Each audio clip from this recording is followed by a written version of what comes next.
तो सीधा आपको लिए चलते हैं राजधानी दिल्ली। मुख्यमंत्री अतिशी क्या कुछ कह रही हैं, सुनते हैं। के मार्गदर्शन में करती है, वो वादा हम पूरा करके रहते हैं।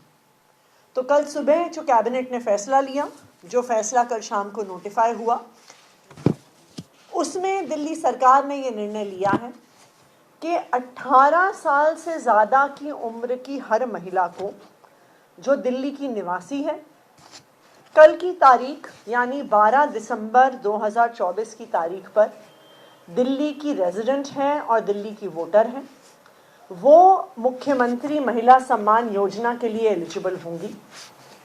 कुछ ऐसी कैटेगरीज की महिलाएं हैं जो एलिजिबल नहीं होंगी।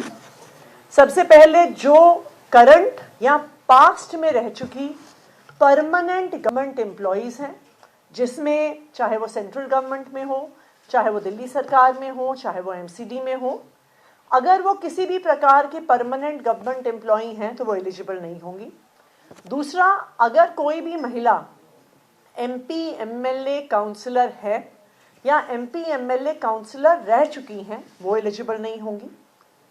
अगर कोई ऐसी महिला है जिन्होंने पिछले असेसमेंट साइकिल में इनकम टैक्स पे किया है, वो एलिजिबल नहीं होंगी। और वो महिलाएं जो दिल्ली सरकार की ऑलरेडी कोई पेंशन स्कीम जैसे old age pension, window pension, disability pension जिनको मिल रही है, वो एलिजिबल नहीं होगी। इसके अलावा 18 साल से ज़्यादा की हर महिला मुख्यमंत्री महिला सम्मान योजना के तहत 1000 रुपये की सम्मान राशि की हकदार होंगी। इस फैसले को कल शाम को नोटिफाई कर दिया गया है।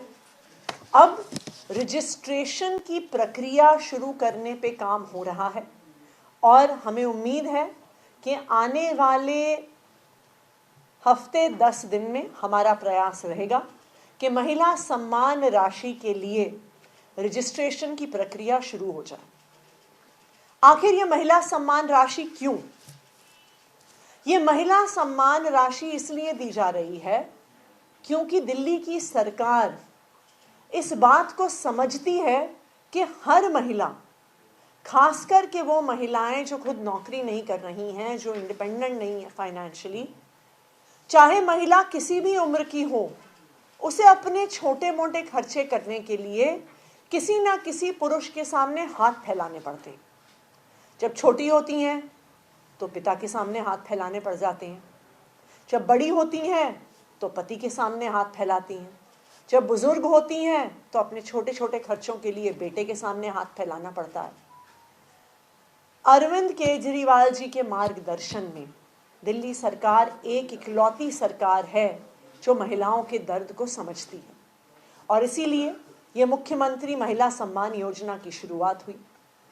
महिलाओं को सशक्त करने के लिए ये दिल्ली सरकार का इकलौता कदम नहीं है।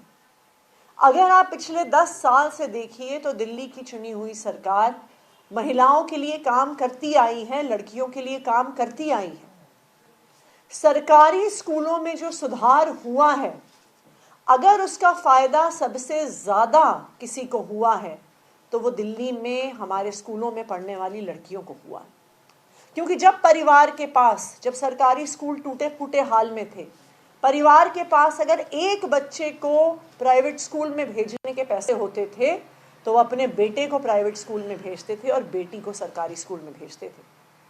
लेकिन आज जब सरकारी स्कूलों में इतनी शानदार शिक्षा मिल रही है तो आज हमारी बेटियों को भी अच्छी शिक्षा मिल रही है। दिल्ली की महिलाएं, खासकर के गरीब तबके की, लोअर मिडिल क्लास की महिलाएं अपने स्वास्थ्य का कभी ध्यान नहीं रखती थी। क्यों?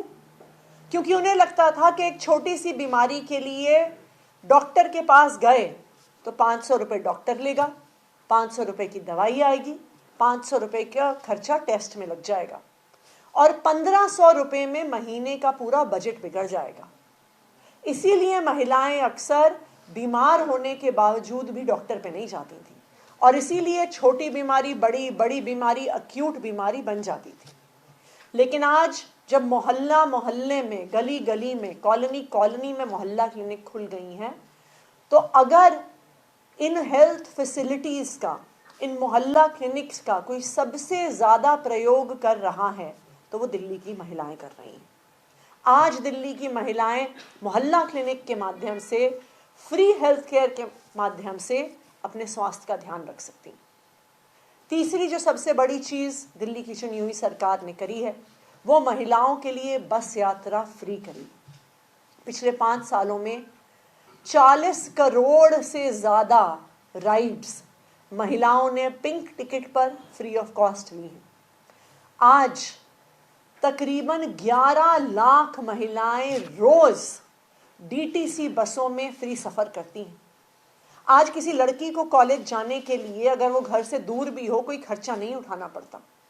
कोई महिला काम ढूंढने के लिए अपने घर से दूर भी जा सकती है, 3-3, 4-4 बस भी बदल के जा सकती हैं, क्योंकि उन्हें कोई खर्चा ना पड़ता। कोई बुजुर्ग महिला घर से बाहर घूमने के लिए जा सकती हैं, क्योंकि उन्हें कोई खर्चा नहीं उठाना पड़ता। तो लगातार पिछले 10 साल से, चाहे शिक्षा हो, चाहे स्वास्थ्य हो, चाहे फ्री बस यात्रा हो, मार्गदर्शन में दिल्ली सरकार ने महिलाओं का सशक्तिकरण किया। लेकिन सबसे बड़ा सशक्तिकरण हाथ में पैसा होने से आता है, और इसीलिए इस महिला सम्मान योजना गया है। और मुझे पूरा भरोसा है कि इसके माध्यम से दिल्ली की महिलाएं खुद निर्णय लेने में, आगे बढ़ने में, अपने परिवार को चलाने में सशक्त होंगी। Thank you. मैम, आपने खुद कहा कि प्रक्रिया को चुनाव में 15 दिन का टाइम लग जाएगा, और ये भी संभावना है कि 15 दिनों के भीतर चुनाव की घोषणा भी हो जाए। तो ऐसे में बीजेपी ये सवाल उठा रही है कि क्या सिर्फ चुनाव के मद्देनजर इतना लेट इस फैसले को लाया गया, पहले भी लाया जा सकता था?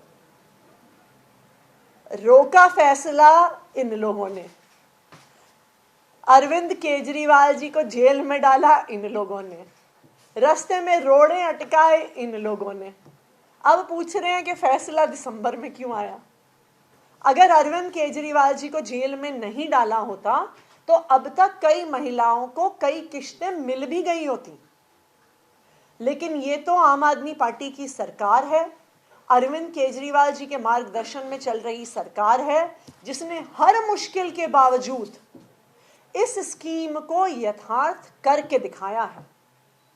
और ये स्कीम का पास होना इस बात को दिखाता है कि अरविंद केजरीवाल जी ने, दिल्ली सरकार ने एक बार कोई वादा कर दिया तो चाहे कितनी भी मुश्किलें आए, हम उस वादे को पूरा करके ही रहते हैं। बाकी इस स्कीम का रजिस्ट्रेशन चुनाव से पहले शुरू हो जाएगा। दूसरा, अभी चुनाव की घोषणा कब होगी, किस तारीख को होगी, ये स्पष्ट नहीं है। तो इसलिए हम तो उम्मीद कर रहे हैं कि ये भी संभव है कि चुनाव की घोषणा से पहले ही स्कीम प्रॉपर तरीके से लागू हो जाएगी। टोटल बेनिफिशियरीज और कॉस्ट कितना आएगा पर मंथ, जो अभी आप लोग देख पा रहे हैं? मैं इसी में एक क्वेश्चन ये था कि क्या कोई इनकम क्राइटेरिया भी तय किया हुआ फैमिली का या महिला का? बेसिकली इनकम क्राइटेरिया तय है इनकम टैक्स पेई होने के नाते, क्योंकि अगर आप देखिए बहुत सारी स्कीम्स में इनकम क्राइटेरिया होते हैं, लेकिन उसकी जांच का कोई तरीका नहीं होता कि जो सेल्फ डिक्लेरेशन कोई दे रहा है वो सच है गलत है। इसलिए इनकम क्राइटेरिया को इनकम टैक्स पेमेंट से जुड़ा हुआ है। तो जो इनकम टैक्स पेई महिलाएं हैं वो इस स्कीम के लिए एलिजिबल नहीं होंगी, बाकी सभी महिलाएं इस स्कीम के लिए एलिजिबल होंगी। हम ये मान रहे हैं कि अगर कोई महिला इनकम टैक्स दे रही है, इसका मतलब ना, और नॉट सिर्फ फाइल कर रही है बट एक्चुअली इनकम टैक्स दे रही है, तो अगर कोई महिला इनकम टैक्स दे रही है, इसका मतलब 5 लाख रुपए से ज्यादा उनकी सालाना आय है, और उनको फिर ये 1000 रुपए महीने की आवश्यकता नहीं है। फैमिली इनकम का क्राइटेरिया हमने बहुत सोच समझ के नहीं रखा, क्योंकि बहुत बार ऐसे भी केस सामने आते हैं कि हो सकता है परिवार की 5 लाख से ज्यादा इनकम हो, परिवार का कोई सदस्य, और ज्यादातर परिवार के पुरुष जो हैं वो कमा रहे हों, लेकिन वो पैसा महिलाओं के हाथ में नहीं आता। और हम बहुत सारे केसेस देखते हैं कि कई बार